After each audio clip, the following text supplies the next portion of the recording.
A continuación vamos a llevar el último tema dentro de la materia de reumatología. Estamos hablando de las vasculitis. Este tema puede ser bastante complicado porque son un montón de patologías que están en relación a un solo concepto, ¿no? Pero vamos a tratar de sacar las características de cada una de estas patologías y de esta forma te puedes hacer un resumen bastante esquemático para entender mejor. Entonces comenzamos. Bien, ¿cómo se definen las vasculitis? Pues evidentemente su nombre ya nos indica que es una inflamación de los vasos, ¿no? O sea, es un grupo heterogéneo de enfermedades o procesos que se caracteriza principalmente por esto, ¿no? Por la inflamación de los vasos. Hay una inflamación, ¿no? Y en algunos casos se puede asociar a diferentes efectos, como por ejemplo una necrosis. ¿Cuál es la fisiopatología de las vasculitis? Pues bien, voy a hacerte un esquemita. Aquí tenemos una arteriola. Tenemos una arteriola con su capa íntima, con su capa endotelial íntima, sus núcleos, etc. Esta es una arteriola, una pequeña arteriola. ¿Qué es lo que pasa? En primer lugar, hay una formación de depósito de complejos inmunitarios en esta pared. O sea, va a haber unos complejos que se van a adherir aquí, a la pared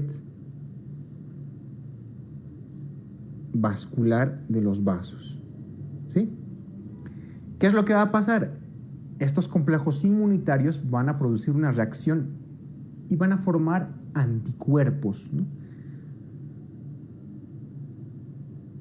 Vamos a dibujarlo de un color azul, los anticuerpos.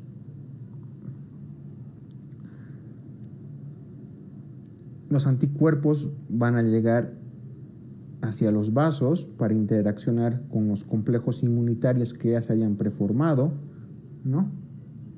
Y va a haber una particularidad, que va a haber unos anticuerpos que se denominan ANCA, ¿no? Y que van a ir contra un citoplasma de neutrófilo, eso lo vamos a ver más adelante, ¿no? Esta formación de complejo inmunitario y su anticuerpo va a estimular una respuesta celular y molecular. Es decir, aquí van a llegar una serie de células para interaccionar con el anticuerpo. Y se va a generar inflamación, ¿no? Entonces los vasos se van a inflamar. En algunos casos va a haber la formación de granulomas, ¿sí? Y todo esto nos va a llevar a una disfunción endotelial. Es decir, el vaso se va a estenosar, ¿no? Entonces, al estenosarse el vaso, pues no va a permitir la libre circulación de sangre. Y eso es lo que nos va a dar las diferentes manifestaciones clínicas. Entonces, esta es la fisiopatología de las vasculitis. Te había mencionado que hay unos anticuerpos denominados ANCA, los famosos anticuerpos anticitoplasma de neutrófilo. ¿Por qué los vamos a estudiar? Porque estos ANCA los vamos a utilizar en el diagnóstico de las vasculitis. Entonces, ¿qué son los ANCA? Son anticuerpos dirigidos contra ciertas proteínas de los gránulos citoplasmáticos de los neutrófilos o de los monocitos. Hay dos tipos de ANCAs. El primero son los C-ANCAs, denominados ANCAs citoplasmáticos, y los otros los P-ANCAs, denominados ANCAs perinucleares, ¿no? Dentro de los C-ANCAs, el principal es la proteinasa C3, y dentro de los P-ANCA, el principal es la mieloperoxidasa. ¿Qué quiere decir esto? Aquí tengo un neutrófilo, si tú ves en la imagen, y dentro pequeños gránulos, ¿no? Entonces se van a formar determinados anticuerpos contra esos gránulos. Y esos anticuerpos los vamos a denominar ANCAs. Anticuerpos dirigidos contra el citoplasma del neutrófilo, ¿sí? Son anticuerpos que se producen contra ciertos gránulos citoplasmáticos de los neutrófilos. Recuerda, hay dos tipos, los C-ANCA, ANCA citoplasmáticos, y los P-ANCA, ANCAs perinucleares. Bien, la clasificación de la vasculitis. Bueno, las vasculitis, aquí tienes un gráfico muy bien esquemático, un vaso grande, un vaso mediano y vasos más pequeños, ¿no? Entonces, dentro de la clasificación, vamos a ver de que hay vasculitis de grandes vasos, dentro de las cuales tenemos la enfermedad de Takayasu, la arteritis de células gigantes, ¿no? Enfermedad o vasculitis que van a afectar a los grandes vasos. Luego tenemos vasculitis de mediano vaso, como ves en la imagen. Dentro de las principales tenemos la enfermedad de Kawasaki y la poliarteritis o panarteritis nodosa. Y por último, las vasculitis de pequeño vaso. Estas vasculitis de pequeño vaso que pueden ser ANCA positivo, es decir, que presentan esos anticuerpos anticitoplasma de neutrófilo, los que ya te había mencionado, o ANCA negativo, es decir, vasculitis que no van a presentar esos anticuerpos. Dentro de las vasculitis de pequeño vaso ANCA positivas tenemos las principales como la poliangeitis microscópica, la granulomatosis con poliangeitis o enfermedad de Wegener y la granulomatosis poliangeitis con eosinofilia o enfermedad de Churg-Strauss, ¿no? Y dentro de las vasculitis de pequeño vaso ANCA negativo tenemos a las vasculitis leucocitoclásticas, las vasculitis mediadas por inmunoglobulina por inmunoglobulina A, denominada también púrpura o enfermedad de Schölling-Henoch, la crioglobulinemia y la enfermedad de Gut-Pasteur, ¿no? Entonces, esa es la clasificación de las vasculitis. Como te darás cuenta, son pues un montón, pero lo único que tienes que hacer es clasificar de acuerdo a la característica del vaso. Vaso grande, Takayasu y células gigantes. Vaso mediano, Kawasaki y poliarteritis nodosa. Las de vaso pequeño son las que no tienen ningún japonés, entonces acuérdate de eso. Las vasculitis de vasos pequeños no son japonesas, entonces eso es un dato importante, porque tanto Kawasaki y Takayasu, bueno, están dentro de otras clasificaciones. Entonces puedes darte una guía de esa forma, ¿no? Y las vasculitis de pequeño vaso, ya sabes, las ANCA positivas, las más importantes, la poliangeitis microscópica, la granulomatosis con poliangeitis o enfermedad de Wegener y la granulomatosis con eosinofilia y poliangeitis o enfermedad de Churg-Strauss. Y las ANCA negativa, la enfermedad de Schölling-Henoch, que está mediada por inmunoglobulina A, la crioglobulinemia y la enfermedad de Gut-Pasteur. Bien, la misma clasificación, pero en este caso en un cuadro, ¿no? Un cuadro que también tienes que aprenderte, ¿no? Esta es la clasificación de Chapel-Hill, un consenso y una nomenclatura que se ha realizado para nombrar y para clasificar a las vasculitis. Entonces, nuevamente, las vasculitis de grandes vasos son la de células gigantes y la arteritis de Takayasu. La de mediano vaso, la panarteritis nodosa y la enfermedad de Kawasaki. Y las de pequeños vasos, las asociadas a ANCA o ANCA positivas, la granulomatosis con poliangeitis o enfermedad de Wegener, la poliangeitis microscópica y la granulomatosis con poliangeitis y eosinofilia o enfermedad de Churg-Strauss. Y las vasculitis ANCA negativas o con complejos inmunitarios tenemos las vasculitis IgA o púrpura de Schölling-Henoch, la crioglobulinemia, vasculitis urticariformes con complemento bajo, ¿no? Y hay otras definiciones de vasculitis menos importantes, como las de vaso variable, dentro de las cuales está la enfermedad de Behçet, de órgano único, en las cuales está la angeitis leucocitoplástica, y vasculitis asociadas a enfermedades sistémicas, como por ejemplo la vasculitis asociada con la artritis reumatoide o la vasculitis asociada con el lupus eritematoso. Sin duda, las más importantes y las que tienes que aprenderte son las de grandes vasos, medianos vasos y pequeño vaso. Bien, vamos a llevar unos detalles de algunas vasculitis propiamente dichas, ¿sí? Como la granulomatosis con poliangeitis o enfermedad de Wegener. Esta granulomatosis con poliangeitis es una vasculitis que afecta a pequeños vasos, ¿no? Si tú recuerdas la clasificación. a pequeños vasos. ¿Y cuál es su característica? Principalmente produce granulomas, de ahí su nombre, ¿no? Granulomatosis. Granulomas e inflamación de los vasos. ¿Cuáles son sus características clínicas? Pues tiene una afectación, sobre todo a nivel de las vías respiratorias altas. Por lo tanto, va a producir dolor y secreción nasal purulenta o sanguinolenta, ¿no? Y la necrosis puede producir perforación del tabique y puede producir una deformidad nasal en silla de montar, que es característica de esta vasculitis. La afectación pulmonar puede ser o asintomática o en algunos casos nos puede producir hemoptisis o disnea. Dentro de las lesiones cutáneas podemos ver pápulas, vesículas, púrpuras palpables, úlceras, incluso nódulos subcutáneos, ¿no? La nefropatía, la granulomatosis con poliangiitis, al ser de pequeño vaso, afecta con mucha frecuencia al riñón y nos produce principalmente una glomerulonefritis rápidamente progresiva, es decir, una glomerulonefritis con proteinuria, con hematuria, cilindros hemáticos e insuficiencia renal progresiva. Algo que es característico importante de esta vasculitis es que el 90% posee esos anticuerpos denominados C-ANCA, ¿sí? Entonces, en el diagnóstico vamos a hacer biopsia, sobre todo del pulmón o de vías respiratorias altas, más laboratorio. En el laboratorio tenemos que demostrar que haya C-ANCA positivo, ¿sí? Así hacemos el diagnóstico. ¿Cómo hacemos el tratamiento? Esta enfermedad responde de manera espectacular a un inmunosupresor, que es la ciclofosfamida.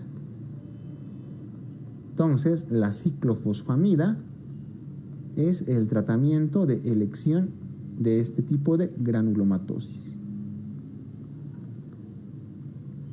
Entonces, esas son las características de la enfermedad de Wegener. Acuérdate, granulomatosis, ¿dónde afecta más? Vías respiratorias altas. ¿Qué te produce? Dolor y secreción nasal purulenta. Si afecta el cartílago, deforma el cartílago, cuya característica principal es deformidad nasal en silla de montar, ¿no?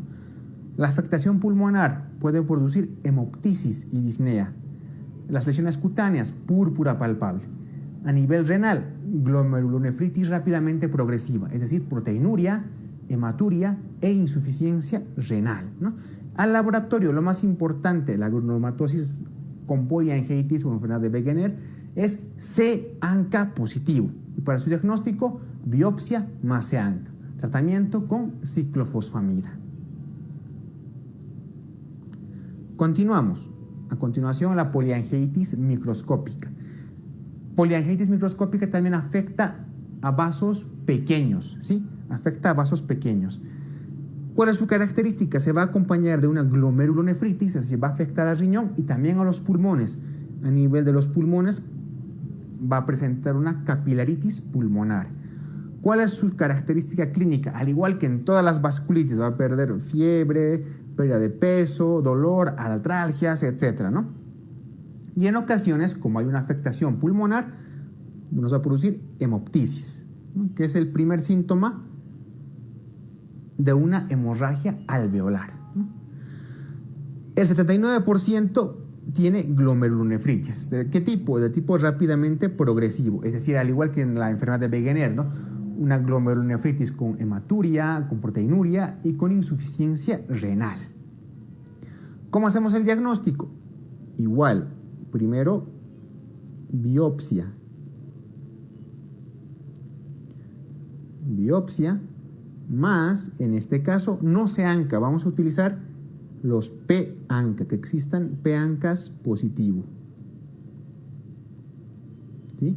Y el tratamiento, bueno, el tratamiento es igual. Vamos a utilizar inmunosupresores como la ciclofosfamida más corticoides en dosis alta. Más corticoides, pero en dosis alta.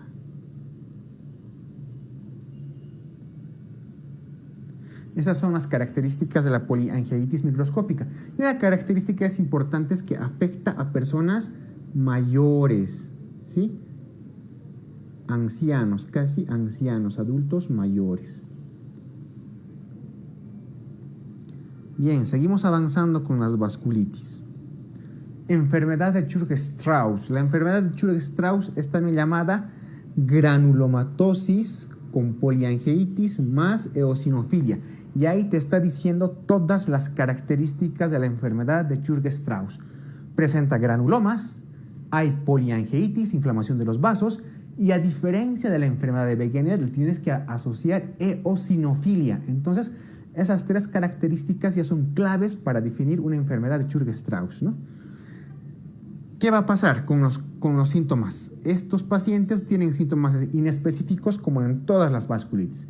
Fiebre, malestar general, pérdida de peso, etc. Pero la característica principal es que tienen asma o fenómenos alérgicos, ¿no? Eosinofilia ística y también periférica. Esta es la característica principal de la enfermedad de Churg-Strauss, que presente eosinofilia, que el paciente tenga antecedentes alérgicos, que tenga antecedentes de asma. Entonces, un paciente con asma y con sintomatología general de vasculitis, muy probablemente tengas que pensar en una enfermedad de Churg-Strauss. Recuerda la asociación granulomatosis, poliangeitis y eosinofilia. El diagnóstico, al igual que las anteriores dos, biopsia más la demostración de P-ANCA, ¿sí? De un P-ANCA, más P-ANCAs, P-ANCAs positivos. En el tratamiento podemos controlar los fenómenos alérgicos o en algunos casos también utilizar corticoides, pero en dosis altas. Corticoides en dosis altas. Como ves, de estas tres vasculitis, tanto el diagnóstico como el tratamiento es muy similar. Biopsia en la Wegener, biopsia más P-ANCA. En la micropan o poliangeitis microscópica y en el Churg-Strauss, biopsia más P-ANCA. Y el tratamiento, inmunosupresores o corticoides. Solo tienes que aprender las diferencias. En el Wegener, afectación de las vías altas, ¿no? Destrucción del cartílago nasal, encilla de montar, ¿no? En la poliangitis microscópica, afectación pulmonar y renal. Y en la de Churg-Strauss, antecedentes de asma, la asociación granulomatosis, poliangeitis y eosinofilia. Y recuerda, las tres son ANCA positivos y las tres afectan a pequeños vasos. Bien, vamos a hablar de otro tipo de vasculitis, en este caso de la panarteritis nodosa.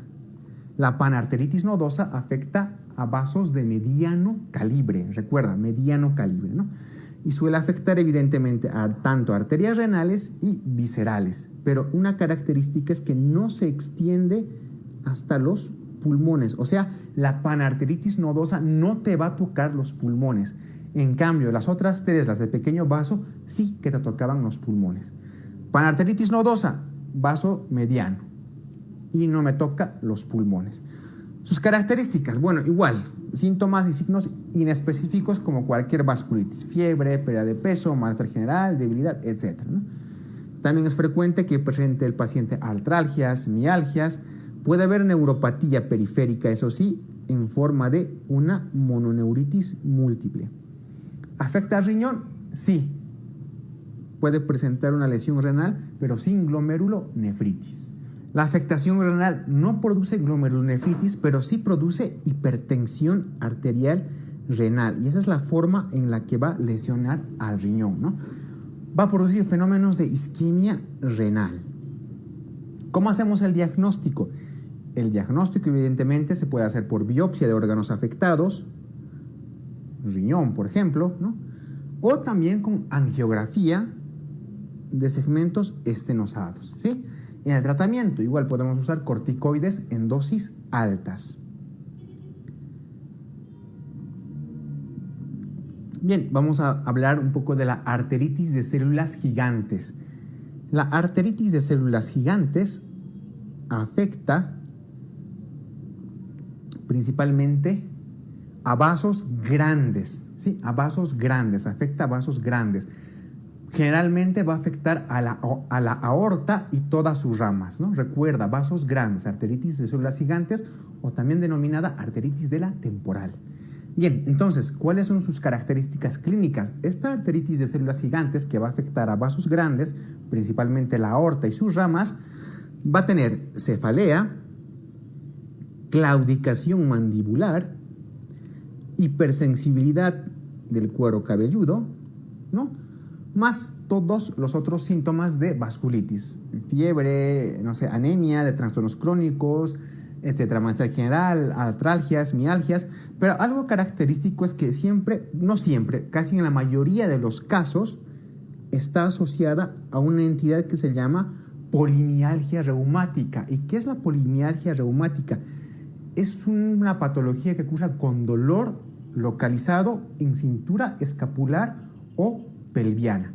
Entonces, la arteritis de células gigantes, al margen de tener cefalea, claudicación mandibular, hipersensibilidad en el cuero cabelludo, se asocia a la polimialgia reumática. ¿Y qué es la polimialgia reumática? Pues eso, dolor localizado a nivel de la cintura escapular o de la cintura pelviana, ¿no? Y una afectación grave que sin duda es la que tiene que hacernos administrar un tratamiento inmediato es la afectación ocular. Porque en este tipo de vasculitis, en la arteritis de células gigantes, puede producirnos una neuritis óptica isquémica capaz de generarnos ceguera súbita. Y evidentemente el tratamiento va enfocado, ¿no?, a disminuir la afectación ocular. ¿Cómo hacemos el diagnóstico? Cuadro clínico compatible más biopsia de la arteria temporal. Pero ojo, aunque no tengamos biopsia, tenemos que administrar los corticoides, que son el tratamiento ideal, en dosis altas, corticoides en dosis altas, ante la sospecha. ¿Por qué? Porque si no administramos corticoides en dosis altas y esperamos la biopsia, el paciente puede quedar ciego, ¿sí? Entonces, es una urgencia ante la sospecha de una arteritis de células gigantes por características clínicas y laboratoriales. Tenemos que administrar de inmediato corticoides en dosis altas, ¿sí? Evidentemente la biopsia es la que siempre nos va a dar el diagnóstico de certeza, pero en este caso no debes esperar a la biopsia. Bueno, por último, vamos a llevar la púrpura de Sjogren-Henoch o Henoch-Schönlein, como quieras llamarlo, ¿no? ¿Cuál es su característica de esta vasculitis? Que está en relación con anticuerpos, pero de clase de inmunoglobulina A, ¿sí? ¿Cuáles son las manifestaciones clínicas? Esta púrpura de Sjogren-Henoch, ¿no?, aparece con más frecuencia en la edad pediátrica, en los niños. ¿Y cuál es su característica? Púrpura palpable, como dice su nombre, ¿no? Púrpura, pues aparece una púrpura palpable. Va a haber poliartralgias, va a haber dolor abdominal, tipo cólico, en algunos casos náuseas, vómitos, incluso expulsión de sangre y moco, ¿sí? Esta es la característica de la púrpura de Sjogren-Henoch. Púrpura palpable, dolor abdominal e incluso en algunas ocasiones rectorragia. ¿Cuál es la afectación a nivel renal? Nos va a producir una glomerulonefritis con proteinuria, pero sobre todo con hematuria, una nefropatía de tipo IgA, que si tú recuerdas, la hemos llevado en el síndrome nefrítico. La nefropatía por IgA se caracteriza por hematuria, ¿sí?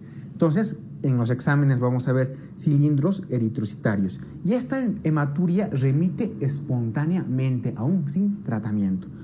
Bueno, en los adultos, ¿cuál es su característica? De todas formas, va a presentar igual lesiones cutáneas en forma de púrpura. También va a tener manifestaciones articulares como artralgias, mialgias. Y también, evidentemente, va a presentar una nefropatía de tipo IgA, es decir, una glomerulonefritis con hematuria. El tratamiento, bueno, esta enfermedad, la púrpura de Sjogren-Henoch, también remite de forma espontánea, entonces tiene que ser un tratamiento sintomático. En algunos casos podemos administrar también corticoides. Bien, aquí tienes un esquema muy bonito de más o menos cómo hacer un diagnóstico diferencial entre todos los tipos de vasculitis. Empezamos con la aorta, ¿no? Con la más grande. Vasos grandes, arteritis granulomatosa en paciente de más de 50 años. Tenemos que pensar en arteritis de células gigantes. Recuerda, la arteritis de células gigantes te produce cefalea, te produce hipersensibilidad del cuero cabelludo, te produce claudicación mandibular, pero sobre todo te puede producir ceguera, ¿sí? Bien, vamos con los vasos medianos. Una arteritis necrosante está relacionada con la poliarteritis nodosa. Recuerda, la poliarteritis nodosa no te afecta los pulmones. Y si te afecta el riñón, no te produce glomerulonefritis, te produce hipertensión arterial, renal y fenómenos isquémicos. Y otra característica es que también te puede producir fenómenos neurológicos. Vamos a las de pequeños vasos, que son las más importantes. Bueno, no es que las más importantes, pero un poco las más complicadas, ¿no? Entonces tenemos a las que son ANCA positivas. Entonces tenemos ANCA positivas, vasculitis sin asma, sin granulomas, poliangeitis microscópica. Esta poliangeitis microscópica es P-ANCA, recuerda, P-ANCA. Vamos, vasculitis con granulomas, pero sin eosinofilia, granulomatosis de Wegener. Esta granulomatosis de Wegener es C-ANCA o ANCA-C. Y por último, vasculitis con eosinofilia, asma, granulomas, síndrome o enfermedad de Churg-Strauss, que es P-ANCA. P-ANCA. ¿Sí? Entonces, más o menos esa es la forma en la cual puedes hacer un diagnóstico diferencial de las distintas vasculitis. Te hemos dado las pautas más importantes dentro de la materia de reumatología. Es importante que estudies todo lo que te he indicado principalmente, ¿no? Y mucha suerte. Conmigo nos veremos en la próxima.